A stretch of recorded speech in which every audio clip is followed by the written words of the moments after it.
महारानी कुबड़े की लातों से पिट रही थी। बेटा राग कितना गहरा होता है, देखो आप कैसा दृष्टांत आ रहा है। कुबड़े से भी पिट रही, किसके पीछे? राग के पीछे पिट रही थी। सम्राट की पत्नी इंतजार कर रही कब अभागा राजा सो जाए तो मैं कुबड़े के पास जाऊं। राजा ने आंखें बंद कर ली। रानी सोचती है महाराज तो सो गए, उठ करके चल दी। पति को छोड़ करके कुबड़े आदमी के पास पहुंच गई। राजा को चैन नहीं पड़ा, पीछे से देखते ही कि क्या हो रहा है। एक कुबड़ा आदमी रानी को पैरों से मार रहा था, वो पिट रही थी। क्यों? वो कह रहा था इतनी देर से क्यों आई? रानी क्या बोली? वो पापी राजा सो ही नहीं रहा था, ऐसा बोल दिया, उसे सुन लिया। माताओं इन कन्याओं को समझा कर रखना, किम सुंदरम किम असुंदरम। उज्जवल कुल और जैन धर्म ऐसे महान कुल को छोड़ करके भी लोग बाहर भागते हो। किम सुंदरम किम असुंदरम। किसी ना किसी को तो काले आदमी के गले में वरमाला डाली ही होगी, इसमें क्या आपको शंका है क्या? किम सुंदरम किम असुंदरम। कभी भी मल को असुंदर मत कह देना। तुम्हारी थाली सच के जो आती है वो मल की कृपा से ही आती है। थाली जिसकी जो सज रही ना, मल के माध्यम से सज रही। खेतों में यदि वो मल ना पहुंचता, गार बन के नहीं पहुंचता, तो आपके फल सब्जी धान उगते कैसे?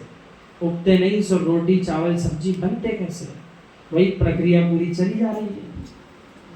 खाद नहीं मिलेगी तो गेहूं नहीं आएंगे। मित्र, आपको फूल सुंदर लगते हैं तो सुअर से पूछो तुझे क्या पसंद है। जिस मल को देखकर मनुष्य नाक से गुड़ रहा है, उसी मल को कितने आनंद के साथ भोग कर रहा है कोई जीव। यानी एक ही वस्तु किसी के लिए सुंदर है तो वही वस्तु किसी के लिए असुंदर है। अपनी अपनी मिथ्या मान्यता है। वो वस्तु ना सुंदर है ना असुंदर है, जैसी है वैसी है। एक बार भगवान को छोड़कर भागेगा लेकिन मल को पहले पकड़ेगा। कौन? सुअर। वस्तु ना सुंदर है ना सुंदर है, वस्तु तो वस्तु है। व्यक्ति का राग जहाँ होता है उसको काणी भी सुंदर लगती है, और राग नहीं होता है तो चंद्रमुखी भी असुंदर लगती है। कभी ये मत मान लेना कि गौर झामर के लोग तुझे मानते हैं, ये भूल मत कर लेना। जब तक इनका काम तेरे से बनता है तब तक तू इनका है। मित्र, सगे भाई को भाई मानकर चलना, अपना मानकर मत चलना। माँ को भी अपना मानकर मत चलना, बेटे की माँ को भी अपना मानकर मत चलना। आचार्य श्री की बात मानो और उनके पास रहने लग जाओ कुछ दिन, तो अपने आप सब छूट जाएगा। एक भी नहीं बचेगा धरती पर जिससे वो कहेंगे इससे राग कर लो, बाकी सबसे छोड़ो। एक एक से राग छोड़ा देंगे, एक एक से राग छूट जाएगा, जो गुरु चरणों में पहुंच जाएगा। इतिहास को उठा करके देख लीजिए, संसार में जितने महापुरुष हुए उन पर उपसर्ग किया किसने? पारसनाथ प्रभु पर उपसर्ग किसने किया? भाई ने किया। सुकुमार सुकौशल मुनिराज से पूछ लीजिए, कोई बाहर के लोग नहीं थे। जिस माँ ने बेटे को 9 महीने पेट में रखा हो, उसी माँ ने पेट चीरा है और भाभी ने भी पैर खाए हैं। उन्हीं मुनिराज ने पूर्व पर्याय में अपनी भाभी के ऊपर पैर उठा दिया था। सो ऐसा निदान बंद किया उस भाभी ने।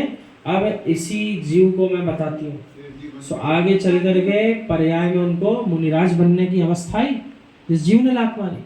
और यही जो भाभी थी, अब वो श्यालनी बन करके क्या कर रही है? एक श्यालनी जुग बच्चा जुग आती ना पंक्ति, यानी अकेली नहीं, अपने दोनों बच्चे भी ले आई और 3 दिन तक भक्ति रही। किसको? वीतरागी श्रमण के शरीर को समय समय पे भक्ति रही। लेकिन वे मुनिराज अपने ध्यान से विचलित नहीं हुए। ऐसी गंभीर श्रद्धा अपनी आत्मा के प्रति थी। हे मित्र, सबसे मिलकर रहना पर किसी से मिलना मत। इसलिए आचार्य श्री कहते हैं संग में तो रहो पंचम काल में, लेकिन किसी के संग मत रहना।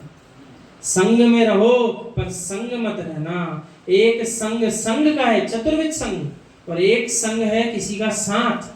तो किसी के साथ मत रहना, लेकिन संग में रहना तो कल्याण पंचम काल में हो जाएगा। हे मित्र, सबसे मिलकर रहो पर किसी से मिलो मत। विशुद्ध सागर इसी शक्ति पर जी रहे हैं। लोग पूछते हैं ना, आपके अंदर इतनी उत्साह शक्ति कैसे? आप दिन प्रतिदिन इतना विहार करते हो, इतनी कक्षा लेते हो, उसके बाद भी आप थकते नहीं हो क्या? तो वे कहते हैं हम अपनी उत्साह शक्ति से लबरेज हैं, भरे हुए। ये उत्साह शक्ति आ कहाँ से रही है? इसी शक्ति पर तो जी रहे हैं कि सबके बीच में हूँ लेकिन किसी का नहीं हूँ। वो कहते हैं मैं आप सबके लिए, ऐसा लगता होगा मैं आप सबका हूँ लेकिन मैं किसी का नहीं हूँ। ऐसा ही मानो, मैं सबसे मिलकर चलता हूँ। कोई मिथ्या दृष्टि भी आकर बैठ जाएगा तो मैं उसको भी आशीर्वाद दूंगा। हमारे आगम में लिखा है उसको भी आशीर्वाद देना दर्शन विशुद्धि। कोई चांडाल आ जाए उसको आशीर्वाद दूंगा, पर क्या कहूंगा?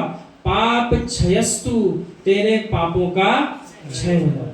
और धर्मात्मा होगा तो उससे कहेंगे धर्म वृद्धि रस्तु। मुनिराज दर्शन करने आएंगे तो कहेंगे समाधि रस्तु, अरे समाधि हो आपकी। आशीर्वाद सबको दिया जाएगा, मिलकर सबसे रहना, पर मिलना किसी से भी नहीं। जो जितना मिलकर रह रहे हैं, जितने राग अंदर बैठा के रखें, बाहर से मत दिखाओ। किसी के घर का जीव हो सकता है अमेरिका में बैठा हो, पर भावों के राग से पूछो, इतनी दूर बैठा है तो राग उतना दूर हो गया, कम हो गया, कि और बढ़ा हुआ है वैसे ही पहले जितना।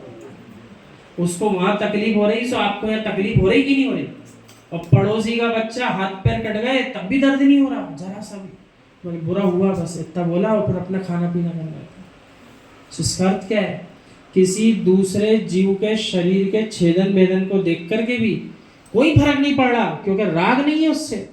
और दूसरा जीव जो हजारों किलोमीटर दूर बैठा है और खबर भरा जाए फोन पे, आग लग गई, सोंगली जल गई है, अब बताओ दुख है कि सुख है? जो दिख नहीं रहा, जो पास आएगा नहीं, तब भी दुख है। और जो साक्षात इस आंख रूपी इंद्री से दिख रहा, तब भी जीव को उसके प्रति करुणा नहीं आ रही कि इसको बचा दो, इसकी मदद कर दो। ऐसे परिणाम है राग के कारण। ये वस्तु का स्वभाव है। ये सभा शांत बैठी है, विशुद्ध सागर के कारण नहीं बैठी। ये जिन्मा